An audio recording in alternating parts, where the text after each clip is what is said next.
Hello बच्चों, स्वागत है आपका to the magic platform math with Manoj में। हम एक्सरसाइज 1.1 का क्वेश्चन नंबर 12 कर रहे हैं। अगर ये क्वेश्चन एग्जाम में आता है तो उसका आंसर आपको प्रॉपर ढंग से कैसे लिखना है ताकि पूरे में से पूरे मार्क्स मिल सके, वो वीडियो के लास्ट में मैंने आंसर लिख के आपकी फोटो ऐड की है, वहां पे जाके चेक करिए। और उससे पहले समझिए क्वेश्चन नंबर 12 में दिया हुआ क्या है और उसे करना किस तरीके से, क्योंकि कॉन्सेप्ट क्लियर होना बहुत ज्यादा जरूरी है। तो क्वेश्चन नंबर 12 समझिए। क्वेश्चन नंबर 12 में दिया हुआ है so that the relation R define in a set A of all triangle. एक सेट है, वो पूरे ट्रायंगल्स का सेट दिया हुआ है ए, उसमें रिलेशन आर T1 और T2 इस तरीके से रिलेशन में तब आएंगे जब T1 is similar to T2, यानी दो ट्रायंगल अगर सिमिलर होंगे तब वो रिलेशन में आएंगे और ये जो रिलेशन बनेगा वो एक इक्विवेलेंस रिलेशन बनेगा। ठीक है, क्वेश्चन को पहले यहां तक सोल्व करते हैं, फिर क्वेश्चन का जो नेक्स्ट पार्ट है वो पढ़ के फिर उससे आगे सोल्व करते हैं। पहले इक्विवेलेंस रिलेशन अपन सोल्व करते हैं। तो इक्विवेलेंस रिलेशन कब होता है? जब रिफ्लेक्सिव, सिमेट्रिक और ट्रांजिटिव होता है। तो रिफ्लेक्सिव क्या, सबसे पहले क्या चेक करेंगे? रिफ्लेक्सिव। सबसे पहले रिफ्लेक्सिव, कोई भी रिलेशन रिफ्लेक्सिव कब होता है? जब a बिलोंग करे R में, यानी कोई भी नंबर, कोई भी एलिमेंट खुद के साथ रिलेटेड होना चाहिए, उस रिलेशन की कंडीशन को सेटिस्फाई करना चाहिए। अगर मैं ए कोई ट्रायंगल लेता हूं और ए यानी उसी टाइप का कोई ट्रायंगल लूंगा तो ये तो दोनों आपस में इक्वल है, तो ऑब्वियसली बात है ये तो रिफ्लेक्सिव होने ही वाला है, क्योंकि सेम दिखने वाले दो ट्रायंगल तो सेम होते ही है, क्योंकि वो तो ऑलरेडी सेम दिख रहे हैं। तो फिर बात करते हैं अपन सिमेट्रिक रिलेशन की। फिर किसकी बात करते हैं? सिमेट्रिक रिलेशन की। सिमेट्रिक रिलेशन की कंडीशन क्या होती है? कोई भी रिलेशन सिमेट्रिक कब होता है? जब a, b बिलोंग करे R में, imply that b, a belong करना चाहिए R में। यानी अगर कोई भी दो triangle A is equal to B हो, इंप्लाई दैट A, B हो, इंप्लाई दैट B, A, यानी अगर A B के बराबर है तो B A के बराबर तो होगा ही। ऐसे दिखने वाला ट्रायंगल या इसके सिमिलर ट्रायंगल अगर ये है तो इसके सिमिलर ये है, यानी अगर मैं इस साइड से देखूं या उस साइड से देखूं, ट्रायंगल तो दोनों साइड से सेम दिखने वाला है। अब अपन बात करते हैं ट्रांजिटिव रिलेशन की, कि ट्रांजिटिव रिलेशन होता क्या है। ट्रांजिटिव रिलेशन क्या होता है?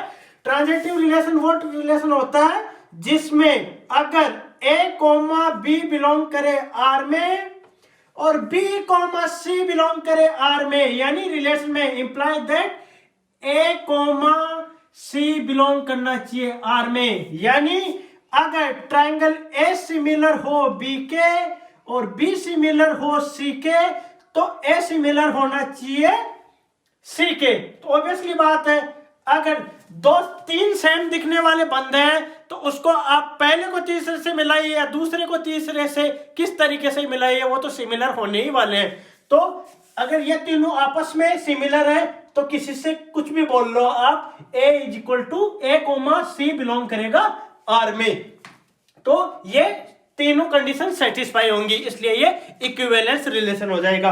अब क्वेश्चन का आगे का पार्ट अपन पढ़ते हैं। क्वेश्चन का आगे का पार्ट क्या दिया हुआ है कि consider 3 right angle triangle T1 with side 3, 4 और 5। यानी T1 की क्या साइड दी हुई है? T1 इज इक्वल टू क्या है? T1 इज इक्वल टू है 3, 4 और 5। ठीक है, और फिर आगे क्या दिया हुआ है? T2। T2 क्या दिया हुआ है? T2 की साइड्स क्या है?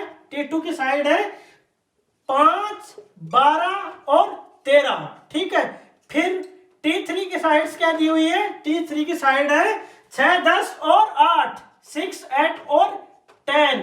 ठीक है, ये साइड्स दी हुई हैं। तो which triangle among T1, T2 and T3 are related? तो आप बताइए कि ये तीनों साइड्स को देख के कि ये एक दूसरे से कौन सा रिलेटेड है। तो अपन साइड्स की जब बात कर रहे हैं तो अपन दो ट्रायंगल्स लेते हैं और उनके रेशियो के टाइप में देखकर कि कौन सा किसके अगर कुछ मल्टीपल करे तो दूसरे की साइड्स बन रही हैं या नहीं बन रही, इस तरीके से रिलेट करने की कोशिश करते हैं। कैसे? अगर जैसे मैं दो ट्रायंगल लेता हूं, एक ट्रायंगल ये है, एक ट्रायंगल ये है, या तो इसमें कुछ मल्टीप्लाई करूं ताकि ये बन जाए, ठीक है, यानी इसकी साइड्स में कुछ मल्टीप्लाई करूं तो इस वाले की साइड्स बन जाए, इसके रेशियो के फॉर्म में मिल जाए, तो अपन को पता चल जाएगा कि ये इससे रिलेटेड है, क्योंकि उसी में कुछ मल्टीप्लाई करके दूसरे वाला एंगल बनाया जा रहा है। ठीक है, ट्राइंगल बनाया जा रहा है, नॉट एंगल, ट्राइंगल। ठीक है, जैसे अगर मैं T1 अपॉन T3 की बात करूं, ठीक है, T1 और T3 की बात करें, क्यों कर रहा हूं, क्योंकि अगर 3/6, ये देखना यहां पे 3 साइड, इसमें 3 साइड यहां है, तो 4/8 और 5/10, यानी अगर मैं इसको T1 और इसको T3 मानूं, जैसे इसकी साइड 3 है तो इसकी ये वाली साइड क्या है, 6 है, इसकी ये वाली साइड अगर 4 है तो इसकी 8 है, इसकी ये 5 है तो इसकी ये 10 है। तो क्या हो रहा है, अगर मैं इसे 2 से मल्टीप्लाई कर दूं तो इसकी साइड बन रही है, यानी ये 1/2 के रेशियो में आ रहा है। ठीक है, यानी अगर मैं T1 की जो साइड्स है उसे 2 से मल्टीप्लाई कर दूं तो T3 की साइड्स बन रही हैं, तो ये 1/2 के रेशियो में आ रहा है। ठीक है, तो इस तरीके से ये T1 T3 से रिलेटेड हो गया।